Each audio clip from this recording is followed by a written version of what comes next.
Yang ke-17,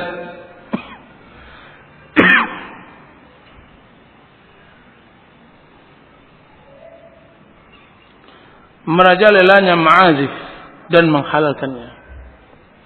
Merajalelanya alat-alat musik dan menghalalkannya. 3 ini adalah musibah zaman. Zina, khamar, musik. Dia adalah kendaraan syaitan. Dan yang nanti keempat adalah khamar. Ini 4 ini adalah induk dosa dan maksiat. Zina, riba, musik, dan khamar. Karena keempat-empatnya merusak hati.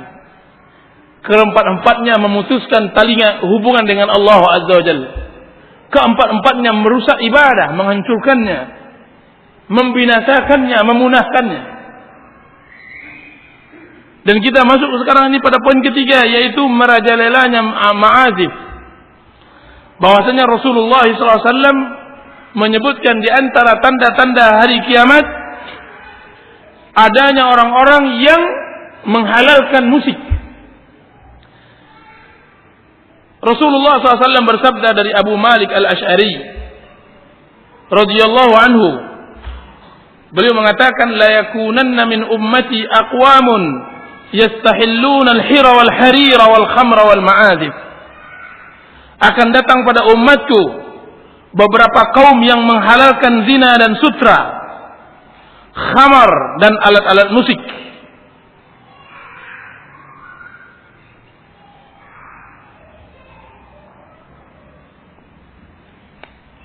Dalam riwayat lain Rasulullah SAW mengatakan, ini riwayat ini dikeluarkan oleh Imam Bukhari. Lihat, Sahihul Bukhari diriwayatkan oleh Imam Bukhari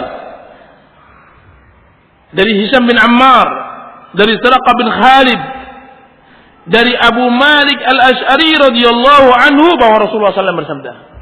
Hadis di Sahih Bukhari tentang penghalalan musik yang menunjukkan tanda-tanda hari kiamat. Dalam riwayat lain disebutkan juga Sahal bin Sa'ad, Rasulullah SAW bersabda, yakunu fi akhir zaman, akan ada nanti di akhir zaman, khasfun wa qazfun wa maskhun. Qila wa mata dhalika ya Rasulullah? Qal idza zaharatil ma'azif wal qainat. Di akhir zaman nanti akan ada peristiwa di mana-mana orang ditenggelamkan, dilempari batu dan dirubah rupanya. Beliau ditanya, kapankah hal itu terjadi wahai Rasulullah? Beliau menjawab, ketika alat-alat musik dan para penyanyi telah merajalela. Ketika alat-alat musik merajalela dan para penyanyi merajalela.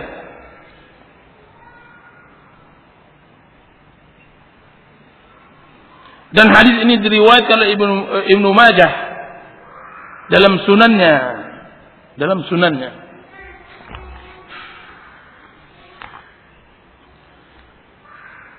Dan yang lebih luar biasanya lagi adalah ketidaktahuan kaum muslimin tentang haramnya musik. Inna lillahi wa inna ilaihi raji'un. Kita mengeluhkan dan mengadukan kepada Allah tentang ghurbatul Islam, keterasingan Islam, sampai masalah mengharamkan musik yang telah jelas-jelas nasnya di dalam Al-Quran, bahkan di dalam Sunnah, tidak pernah kita dengar. Tidak ada ustadz yang berani menerangkan tentang haramnya tersebut. Bahkan yang kita dengar, bahkan yang kita lihat selalu, ustadz-ustadz tersebut dan dai-dai yang saya katakan yang membawa ke neraka jahanam umat Islam adalah ustadz-ustadz yang bergandeng tangan, bekerja sama dengan pelaku-pelaku musik yang diharamkan oleh Allah Subhanahu wa taala. Mana ghirah, mana kecemburuan terhadap Islam? Mana penegakan amar ma'ruf dan nahi munkar? Mana menyatakan yang hak itu adalah hak dan yang batil itu adalah batil? Mana dia pertanggungjawaban kepada Allah Azza wa Jalla sebagai seorang dai yang Allah Subhanahu wa taala tentukan? Wa idz akhadallahu mitsaqal ladzina utul kitaba latubayyinunnahu lin-nas. Dan ingatlah ketika Allah Subhanahu wa taala telah mengambil perjanjian kepada ahlul kitab, kepada dai-dai kepada Allah, kepada para ustaz, agar mereka menerangkan latubayyinunnahu lin-nas, agar mereka menerangkan apa yang telah Allah Subhanahu wa taala turunkan kepada mereka. Akan tapi saya sangat yakin, sebagaimana yakinnya bahwa matahari besok adalah, bahwa apa yang diterangkan itu tidak ada di dalam kamusnya, karena mereka tidak memiliki ilmu itu. Faqidu syai' la yu'tih. Orang yang tidak punya sesuatu, bagaimana ia akan memberi ilmu tentang halal, tentang haramnya musik dan semacamnya? Tidak ada pada mereka, karena mereka tidak membaca Al-Quran semata. Bagaimana mereka menerangkan tentang haramnya? Subhanallah, wahai muslim, jika seandainya diri kita ini tidak berada di atas hak, sudah pasti kita berada di atas kebatilan. Famadza ba'dal haqqi illa ad-dhalal. Apa setelah kebenaran kalau seandainya bukan kebatilan? Jika seandainya kita tidak berada di atas perintah Allah Subhanahu wa taala, sudah pasti kita berada di atas larangan Allah. Saya sangat gumun, sangat merasa aneh dengan permasalahan ini, akan tapi telah benar Rasulullah SAW menyifati pengikut-pengikutnya yang ghuraba di akhir zaman. Rasulullah SAW bersabda, "Bada al-Islam ghariban wa sayaudu ghariban kama bada." Akan datang Islam dalam keadaan asing dan dia akan kembali asing sebagaimana ia semula. Keterasingan itu diantaranya adalah kelangkaan teman untuk sama-sama menerangkan kebenaran di atas yang hak. Keterasingan itu adalah menyampaikan kebenaran yang tidak lagi dikenal oleh kaum muslimin itu sendiri. Padahal dia adalah hak. Dia adalah hak. Di antaranya adalah permasalahan masalah musik ini. Kaum muslimin yang dirahmati oleh Allah Subhanahu wa taala telah ijma'. Anda tahu makna ijma'? Telah sepakat seluruh ulama-ulama Ahlus Sunnah wal Jamaah tentang haramnya musik dan alat-alatnya. Dan tidaklah yang menyelisihinya kecuali ulama-ulama yang menyelisihi ijma' tersebut. Sesuai dengan berdasarkan Al-Quran dan Sunnah Rasulullah SAW dan ijma' salaf. Dan kita paham makna ijma', bahwa ijma' kedudukannya nyaris sama dengan kedudukan Al-Quran sama hadis dalam pengingkaran. Dan ijma' ini telah disebutkan oleh Ibnu Munziri, Syekhul Islam Ibnu Taimiyah, juga disebutkan oleh Ibnu Qayyim rahimahullah ta'ala. Dan tentang pengharaman nyanyian dan semacamnya telah disebutkan di dalam Al-Quranul Karim.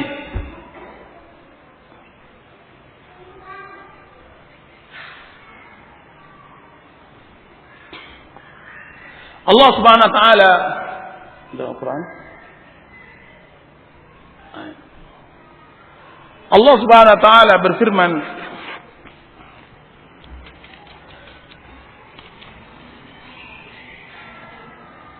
di dalam surat Al-Isra.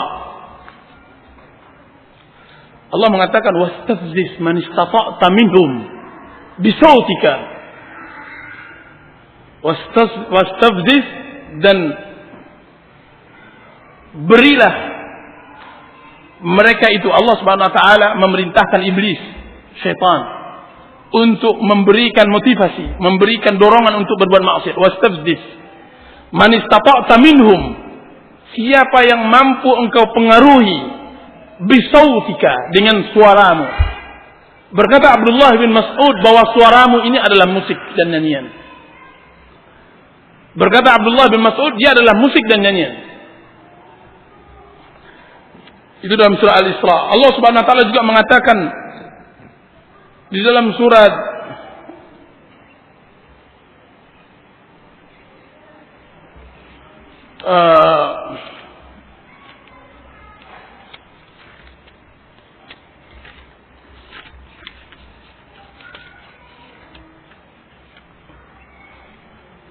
dalam surah Az-Zariyat, "Afa bi hadzal hadithi."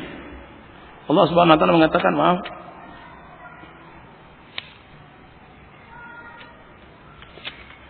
Berikan. Allah Subhanahu wa taala mengatakan surah An-Najm, "Afa min hadzal hadithi ta'jabun wa tadhakuna wa la tabkun wa antum samidun fasjudu lillahi wa'budu." Maka apakah kamu merasa heran terhadap pemberitaan ini, yaitu Al-Quran, dan kamu tertawa dan tidak menangis dari Al-Quran? Wa antum samidun, sedangkan kamu lengah. Berkata ulama kita, samidun di sini lengah karena nyanyian-nyanyian. Itu Allah Subhanahu wa taala mencela kaum muslimin, mencela orang-orang kufar, maaf, bukan kaum muslimin di sini, mencela orang-orang kufar yang lengah disebabkan oleh nyanyi-nyanyian dari mendengarkan Al-Quran Karim.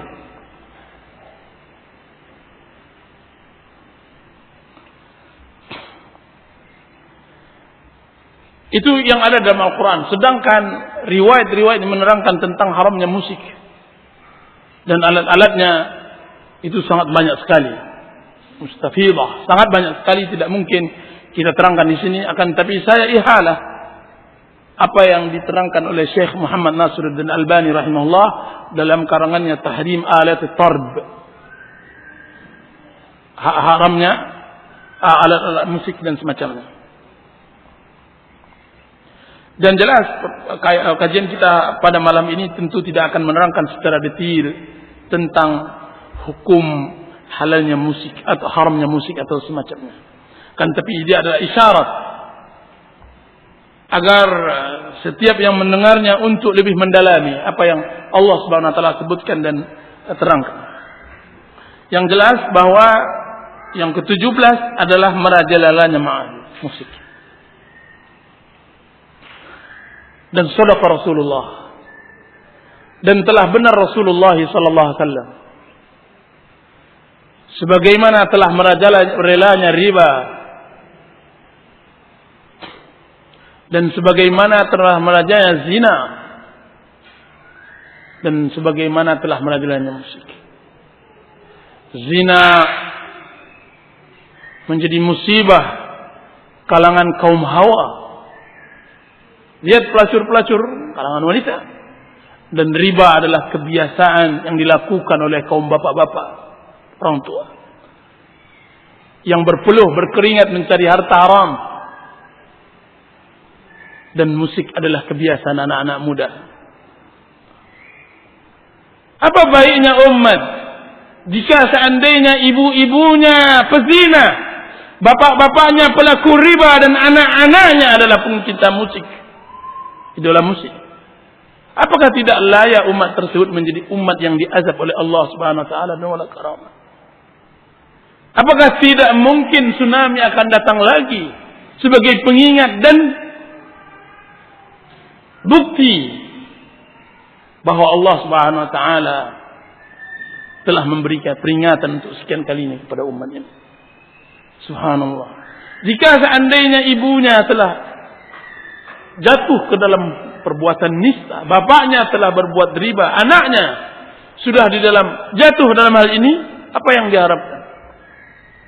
Ini adalah gambaran masyarakat kita.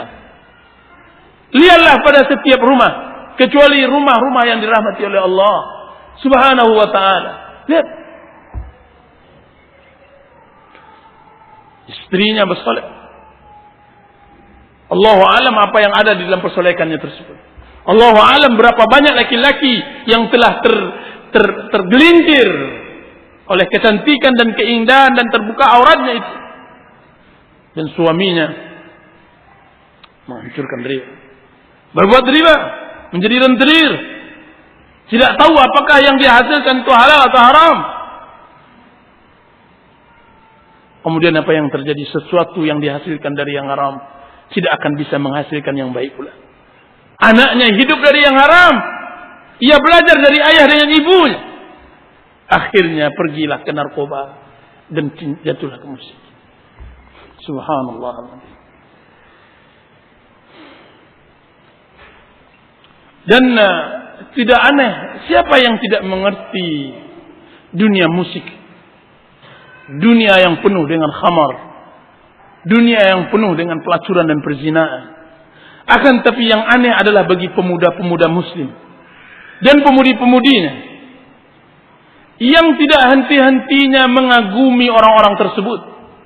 Bahkan jika seandainya dikumpulkan pada zaman sekarang pemuda-pemuda Islam dan wanita-wanita muslimah, ditanyakan apa cita-cita mereka untuk ketika mereka nanti sudah dewasa, mereka ingin menjadi kelompok ini, musik ini dan sebagainya, menjadi ini.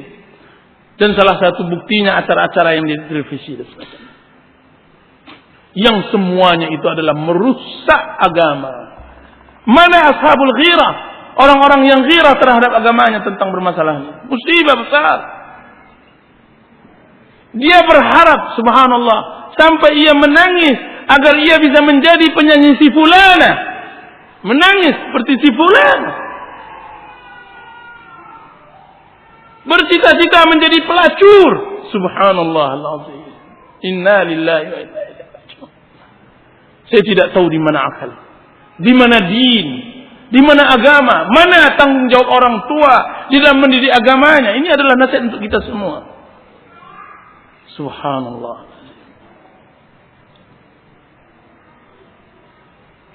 6 atau 10 orang pemuda yang mati tidak jelas di arena musik, salah satu musik Peter Pan waktu itu. Mau jadi apa anak tersebut? Subhanallah. Sebagian pemuda-pemuda muslim di sebagian negeri matinya karena ia menerjang peluru, ia mati dalam keadaan hina, lebih buruk daripada binatang melata, mati diinjak-injak di atas maksiat kepada Allah Azza wa Jalla. Inna lillahi wa inna ilaihi raji'un. 6 nyawa. Bahkan hampir setiap ada acara di seluruh Indonesia, mesti setiap bulannya ada yang korban dari kalangan wanita-wanita muslimah dan pemuda-pemuda muslim.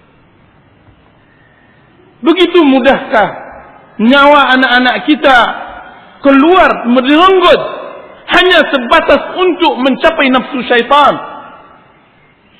Subhanallah.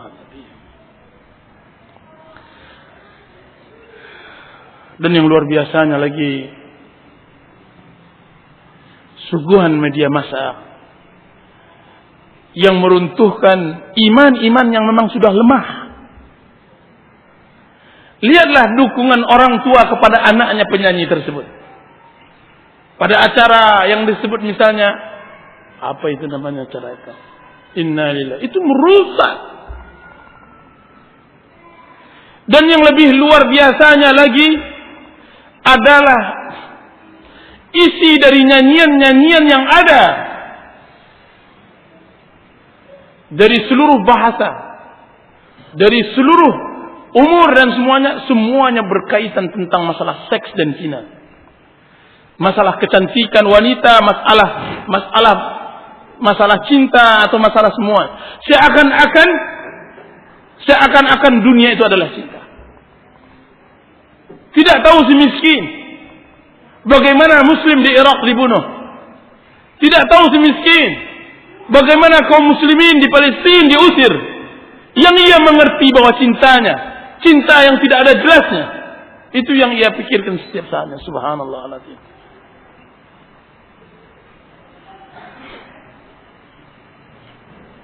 Jika seandainya hal ini berkembang dan dia adalah masalah yang menjadi musibah besar di negeri kita, apa tidak tahu dia negeri kita ini dalam keadaan bahaya? Apa mereka itu tidak paham bahwa negeri kita ini sedang lagi dituju? Tidak ada lagi negeri yang sedang berbahaya kecuali negeri kita ini. Diambang-ambang perpecahan dan pertikaian, diambang-ambang menjadi benar-benar tempat makanan yang akan diperebutkan oleh orang-orang kufar. Apakah bisa nanti kita akan memenangkan peperangan tersebut hanya untuk membawa gitar, musik dan semacamnya? Demi Allah tidak akan ada manfaat gitar itu. Yang akan bisa mempertahankan negara ini karena dia adalah negara Islam adalah pemuda-pemuda yang beriman kepada Allah Azza wa Jalla. Innahum fityatun amanu bi rabbihim. Sesungguhnya yang bisa mempertahankan ini adalah pemuda-pemuda yang beriman kepada Allah.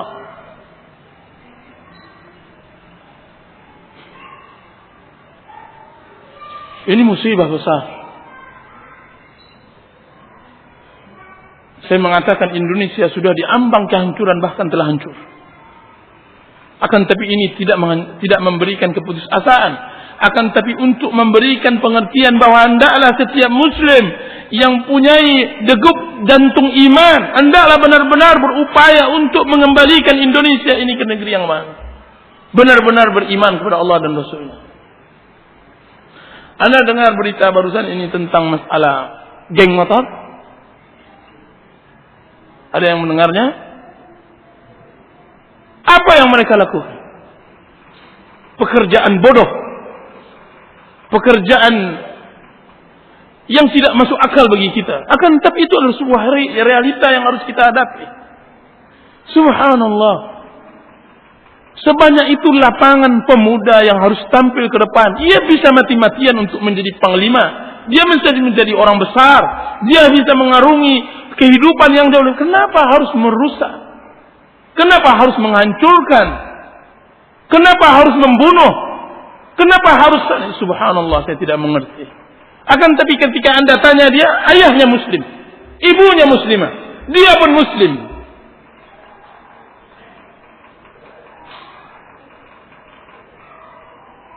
Mana masyarakat kita, mana pemerintahan kita dalam permasalahan ini?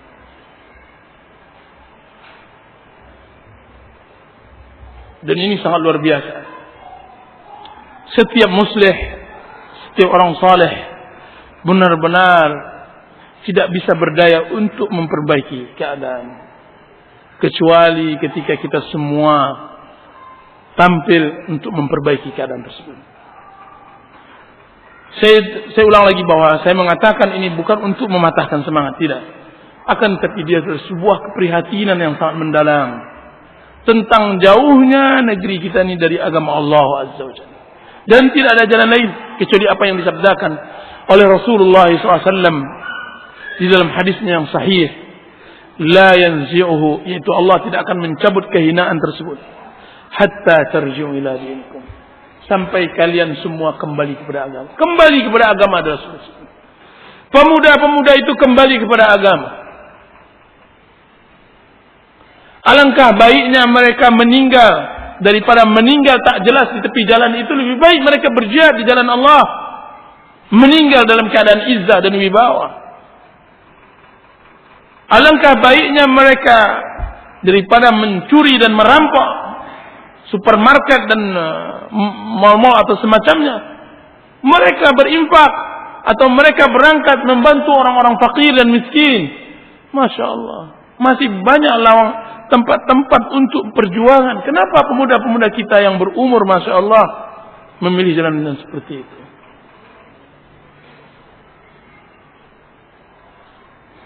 Inna lillahi wa inna ilaihi raji'un.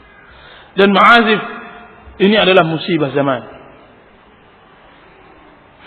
yaitu alat-alat musik yang saya maksud. Ini adalah musibah.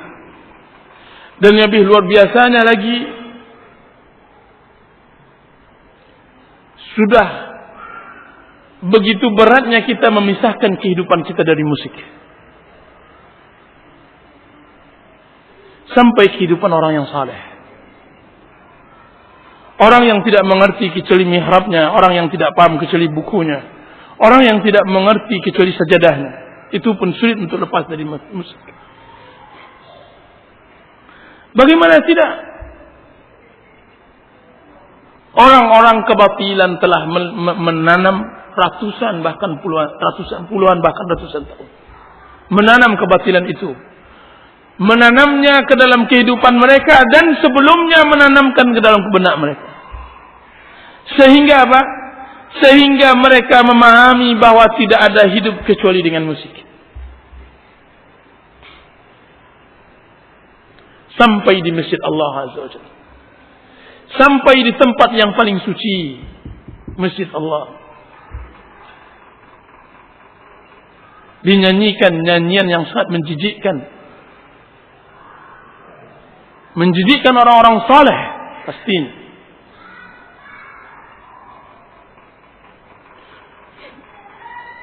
Ada yang bernyanyi di masjid Allah Subhanahu wa taala dengan mengatakan, "Ya asmar la tinsani." Ya asmar la tinsani. Wahai hitam manis, jangan lupakan aku. Subhanallah, di masjid Allah. Mengatakan, wahai manis, ya manis, manis hitam, wahai hitam manis, jangan lupakan aku. Itu yang diucapkan. Fa innaha la ta'mal absaru, walakin ta'mal qulubul lati fis sudur. Tapi sesungguhnya bukanlah buta mata, akan tapi sesungguhnya buta hati yang ada di dalam dada. Buta hati sehingga ia tidak bisa melihat kebenaran. Inna lillahi wa inna ilaihi raji'un.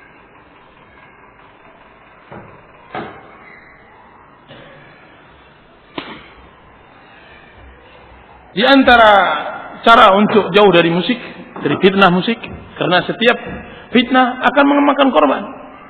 Dan di antara jauh dari musik, gantilah musik itu dengan qiraatul Quran, bacalah Quran.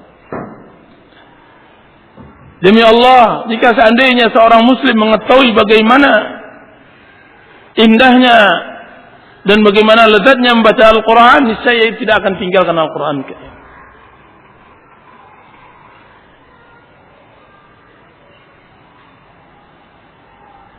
Gantilah musik itu dengan Al-Quran. Dan tidak ada jalan menengah. Orang-orang yang menyebut itu nyanyian Islami, tidak ada. Dan kita sudah lihat orang-orang yang menyanyi dengan mengatasnamakan Islami tidak juga membaca Al-Quran. Tidak juga membaca Al-Quran. Mereka mengatakan bahwa kita berupaya untuk membawa umat dari musik yang haram ini kepada Al-Quran, akan tapi untuk menjembatani mereka dengan musik Islam. Subhanallah. Kapan musik itu Islam? Kapan musik itu Islam? Sehingga dinisbatkan kepada Islam. Tidak ada musik itu Islam. Dan tidak ada jalan. Allah Subhanahu wa taala menyuruh untuk membaca Al-Quran. Baca Al-Quran. Di antara solusi untuk menjauhi musik adalah meminta kepada Allah Azza wa Jalla agar membersihkan hati kita ini dari syubhat dan syahwat. Karena jika seandainya hati ini masih ada syahwat dan kuat cengkramannya, maka ia tetap mencintai musik. Ibnu Qayyim rahimahullahu taala mengatakan bahwa musik ini adalah penghalang seseorang untuk bisa menikmati Al-Quran Karim dan menikmati ibadah kepada Allah Azza wa Jalla. Dan musik ini mempunyai sakarat, mempunyai daya untuk mengsakaukan orang. Dia bisa sakau. Anda tidak lihat orang-orang yang berada di lapangan musik tersebut, lihat mereka sakau. Innahum lafi sakratim ya'mahun. Sesungguhnya mereka sakau dalam keadaan ya'mahun, terlunta-lunta sebagaimana yang disebutkan oleh Allah Subhanahu wa taala. Dan mereka menikmatinya sampai ke relung-relung hati. Makanya di antara musik yang sangat berbahaya itu ketika sudah sampai ke lubuk hati mereka, yaitu mereka bunyikan musik itu tersebut berserak, sehingga mengena betul hatinya ke dalam jantung hatinya itu. Karena jantung hatinya itu sudah dipenuhi dengan musik. Dan saya tidak melihat bertobat dari musik kecuali dengan yang bertobat, salah satu tanda yang bertobat dari musik tersebut kecuali ia sangat benci dengan dentuman itu. Bagi orang yang tidak terbiasa dengan musik, dentuman itu sangat menyakitkan karena merusak badan dan merusak telinga, merusak semuanya. Tapi orang bercinta musik, itu adalah untuk seperti orang sudah terkena narkoba. Makin berbayang jantung tersebut makin nyaman, dan itu sakau, dan itu sangat bahaya. Nah, untuk menggantinya minta kepada Allah sebagai pemilik Allah Taala jauhkan dari syahwat dan bahagia tersebut. Dan yang ketiga, agar Allah SWT menjauhkan kita dari hal-hal yang diharamkan adalah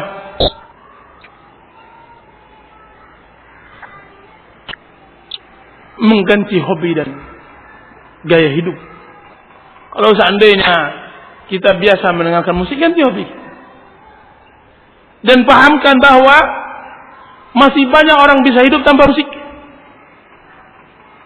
Subhanallah. Masih banyak orang bisa hidup tanpa musik. Dan tidak pula mereka mati. Dan alhamdulillah. Dan mereka bisa berbahagia dengannya. Jadi rubah gaya hidup Anda. Nah, itu yang bisa nampak yang saya pahami. Dan yang berikutnya, yang ke-18, banyaknya peminum khamar. Nah, ini yang keempat. Dan ini musibah zaman. Peminum khamar dan menganggapnya halal. Rasulullah SAW mengatakan, min asyrati sa'ah wa yushrabul khamr. Di antara tanda-tanda kiamat adalah, kemudian Rasulullah SAW menyebutkan diminumnya khamar. Dalam riwayat Imam Ahmad dan juga Ibnu Majah dari Ubadah bin Samit, bahwasanya Rasulullah SAW bersabda, la yastahillanna ta'ifatun min ummatil khamra bi ismin yusammunaha iyah. Sungguh akan ada kelompok dari umatku yang menghalalkan khamar dengan nama yang mereka tetapkan untuknya.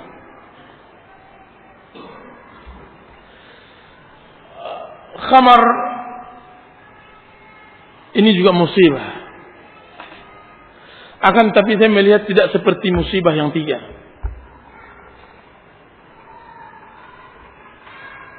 Karena khamar masih juga terbatas. Orang tidak menyukainya. Kalaupun ada, maka itu tidak seperti merebaknya zina, riba, dan musik.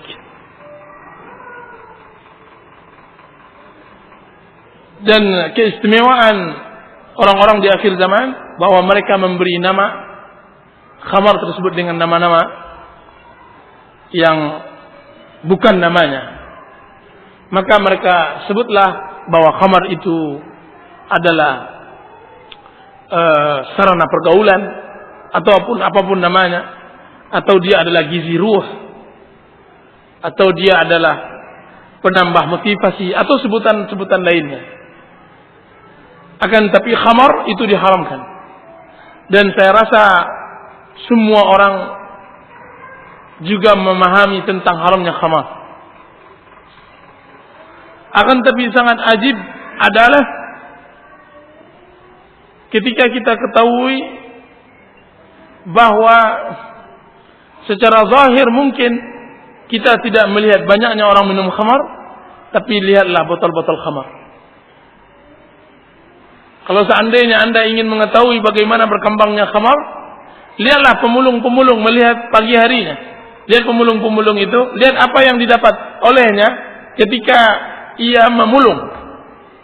Maka Anda akan lihat botol-botol khamar tersebut. Khamar diminum secara sembunyi-sembunyi. Dan yang meminumnya adalah kaum muslimin dan muslimat yang mereka mayoritas di negeri ini. Subhanallah.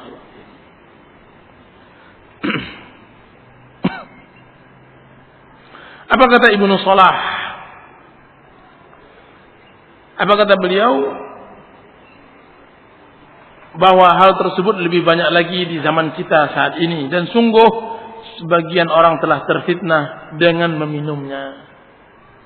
Jadi banyaknya orang minum khamar. Dan ini haruslah kita jauhi. Wallahu ta'ala. Yang ke-19, berlomba-lomba menghiasi masjid dan berbangga-bangga dengannya. Berlomba-lomba menghiasi masjid dan berbangga-bangga dengannya. Diriwayatkan oleh Imam Ahmad bahwasanya Rasulullah SAW bersabda, "La taqumu as-sa'ah hatta yatabahan nasu fil masajid." Tidak akan tiba hari kiamat hingga manusia saling berbangga-bangga dengan masjidnya. Dalam riwayat An-Nasa'i juga Ibnu Majah bahwasanya Nabi SAW bersabda, "Min asratis sa'ah ay yatabahan nasu fil masajid."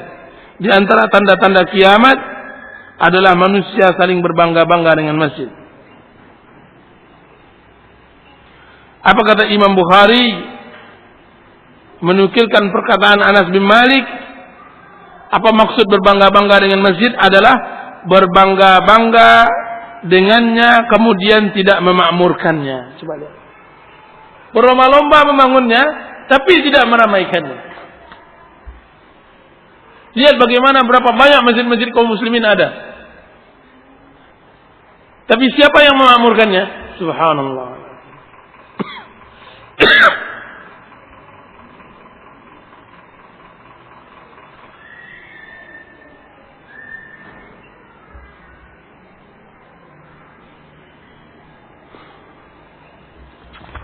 Dan ini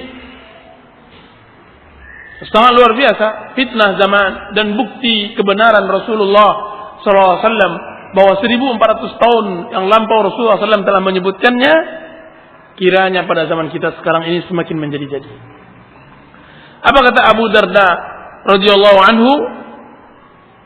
"Idza zawwaqtum masajidakum wa hallaytum masahifakum faddamara 'alaikum."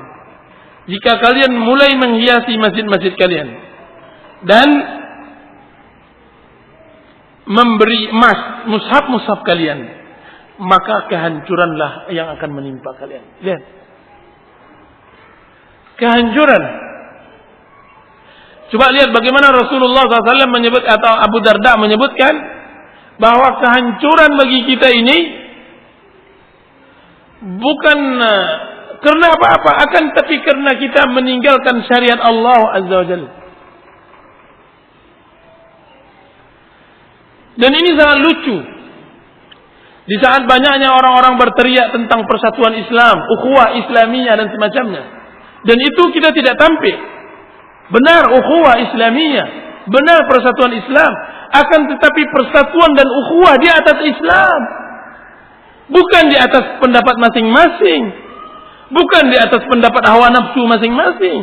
Akan tapi di atas Islam, Al-Quran dan Hadis. Jika seandainya Anda berada di atas Al-Quran dan Hadis, berarti Anda telah menjadi ukhuwah Islamiyah. Jika seandainya saya tidak di atas Al-Quran dan Hadis, saya melenceng dari Al-Quran dan ukhuwah Islamiyah. Saya adalah orang yang jauh dari persatuan itu sendiri. Akan tapi setiap orang dekat kepada perintah Allah dan jauh dari larangan Allah, dia adalah orang yang pertama kali untuk mempersatukan umat Islam. Dan yang lebih mengagumkan dan mengejutkan dan menyedihkan bersamaan dengan itu adalah seruan orang-orang yang hendak menyatukan kaum muslimin. Hendaklah bersatu. Tapi bersamaan itu ia telah mulai juga satu persatu meninggalkan perintah Allah. Dan tidak mempedulikan larangannya. Dia bercerita persatuan. Akan tapi larangan dan perintah Allah dia tidak mengerti. Al-Quran tidak dibaca. Hadis tidak pernah ditelaah. Persatuan apa jika seandainya Al-Quran tidak bisa dibaca dan Al-Quran dan hadis tidak pernah ditelaah. Di antaranya perkataan Abu Darda ini. Bagaimana jika seandainya suatu saat kalian telah menghiasi masjid kalian. Dan kalian telah menghiasi mushaf-mushaf kalian. Tentu kehancuran bagi kalian. Kehancuran apa wahai Abu Darda? Kehancuran apa? Kehancuran adalah kehancuran karena itu salah satu tanda kalian telah meninggalkan agama kalian. Kehancuran apa yang paling besar ya ikhwan? Dari umat Islam sudah sepakat untuk menjalankan apa yang dilarang oleh Allah. Sudah sepakat, iya boleh. Padahal Allah Subhanahu wa taala telah mengharamkannya di atas langit sana. Telah mengharamkannya 1400 tahun yang lampau. Kehancuran yang apa? Terbunuhlah yang terbunuh, matilah yang mati, syahidlah yang syahid, tersiksalah yang tersiksa. Tapi selagi Al-Quran dan hadis masih ditegakkan, insya Allah kejayaan akan dapat. Kejayaan akan ditegakkan. Yang terbunuh dan syahid, yang tersiksa, bukan hanya di zaman sekarang. Di zaman Nabi Muhammad SAW juga ada yang syahid. Ada yang tersiksa. Ada yang diusir. Ada yang dibunuh. Akan tetapi permasalahan mereka itu bukan pada ketersiksaan dan semacamnya. Permasalahan pada istiqamahnya mereka menegakkan perintah Allah. Jadi faddamar. Sama halnya dengan meluruskan saf. Apa kata Rasulullah SAW? La tusawwunna sufufakum aw la yukhalifunna Allah baina azhurikum. Kalau kalian tidak meluruskan saf kalian, berarti kalian akan Allah Subhanahu wa taala hancur leburkan sesama kalian. Allah akan hancurkan kalian sesama kalian. Kenapa itu? Karena ia adalah kesepakatan di atas kebatilan. Allah menyuruh merapatkan saf, meluruskan saf, dan kita memengkokkannya dengan kesepakatan. Tidak ada yang menegakkannya. Yang menegakkan amar ma'ruf nahi munkar. Nah, saat itulah kehancuran datang. Saat itulah hina nanti. Anda sangka apa yang terjadi di Irak? Apa yang terjadi di Palestina? Apa yang terjadi di negeri kita dari krisis ekonomi dan semacamnya? Anda sangka karena kuatnya orang kufar? Demi Allah tidak. Karena kita telah meninggalkan agama kita dan belum kelas kita kembali. Hendaknya solusinya kembali kepada agama Allah.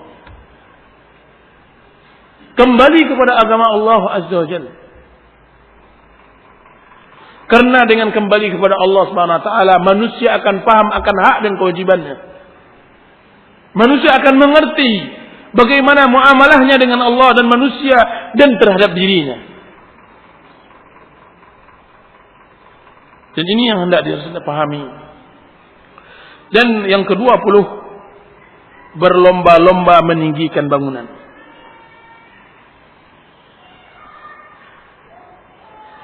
Berlomba-lomba meninggikan bangunan. Dan ini bukan hanya meninggikan, juga menghiasi rumah.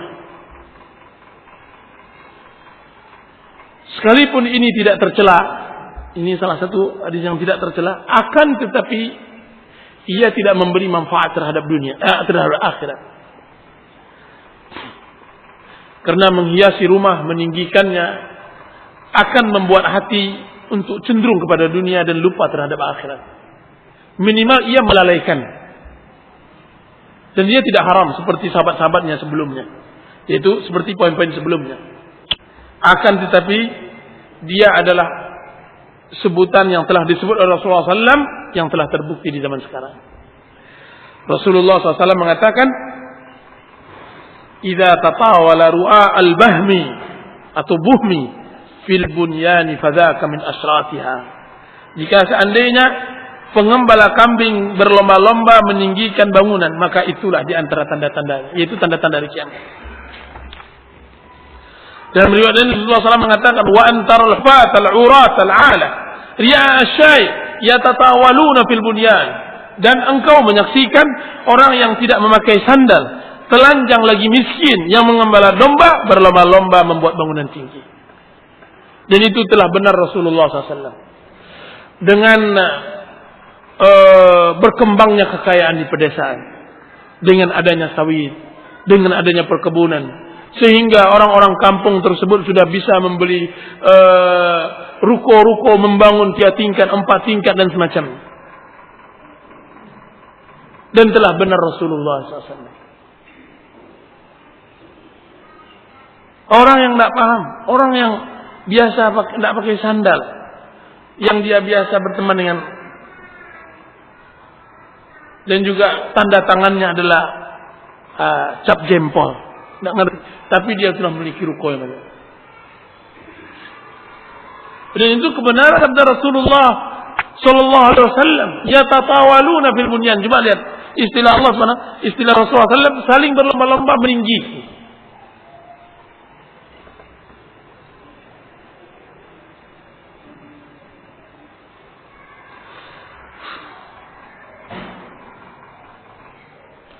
Dan standar itu adalah Arab. Apa katanya? Ya Rasulullah, "Aman ashabu syai wal hufa wal jia' al-alah?" Qala al-arab. Ya Rasulullah, dan siapakah para pengembala, orang-orang yang tidak pakai sandal dalam keadaan lapar yang miskin itu? Maka Rasulullah SAW menjawab adalah orang Arab.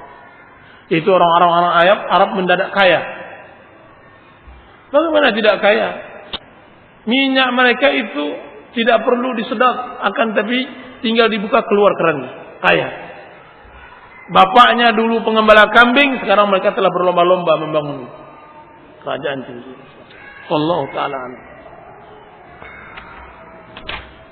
Dan yang terakhir, kita tutup dengan yang poin yang terakhir pada kesempatan kali ini, yaitu budak wanita melahirkan tuannya. Sebagaimana dalam hadis Jibril, Rasulullah SAW mengatakan tentang tanda-tanda hari kiamat, "Idza waladatil mar'ah rabbataha." Jika seseorang wanita telah melahirkan tuannya. Hadis muttafaqun alaih. Sementara dalam riwayat Muslim, Rasulullah SAW bersabda, "Idza waladatil amatu rabbaha."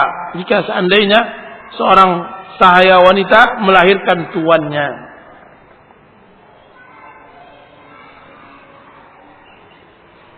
Berkata Al-Khattabi bahwa maksudnya adalah meluasnya kekuasaan Islam dan para pemeluknya dapat menguasai negeri-negeri syirik dan banyaknya tawanan. Jika seandainya seseorang telah memiliki seorang budak wanita dan mendapatkan anak darinya, maka anak itu bagaikan tuan bagi ibunya sendiri. Itu Khattabi mengatakan bahwa hadis ini, bahwa budak wanita melahirkan tuannya, yaitu adanya banyaknya budak-budak karena banyaknya penaklukan kota-kota.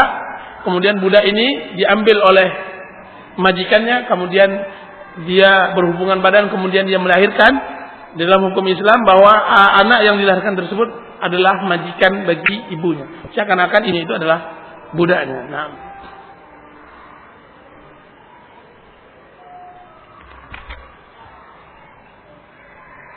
ada lagi mengatakan bahwa maksudnya adalah para tuan menjual ibu anak-anak mereka.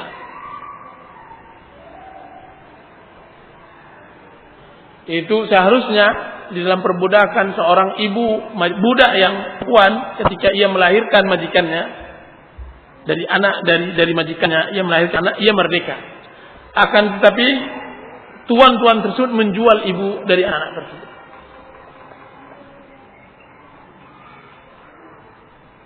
Nah,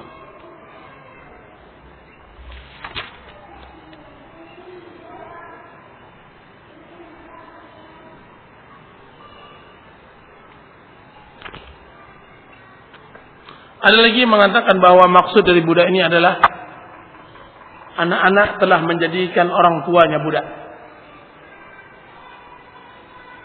Menjadikan orang tuanya budak. Nah, wallahu ta'ala alam wa sallallahu ala nabiyyina Muhammadin wa ala alihi wa sahbihi wasallam. Wassalamu alaikum warahmatullahi wabarakatuh.